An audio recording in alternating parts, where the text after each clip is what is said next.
Унијата на жени на ВМРО ДПМН во Виница и во новата година продолжува со серијата едукативни и хуманитарни активности во насока на продлабочување на соработката со граѓаните на терен и лично согледување на нивните потреби и барања.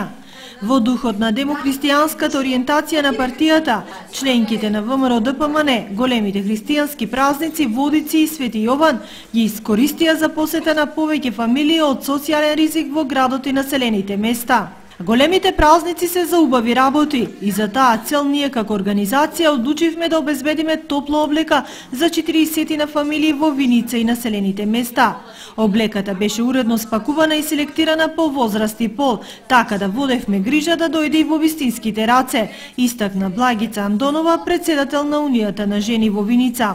Со оваа акција, облека беше обезбедена за 10 фамилии во Пеклани, 12 во село Истибања, 5 во село Градец, 7 во село Лески, како и повеќе фамилии во Виница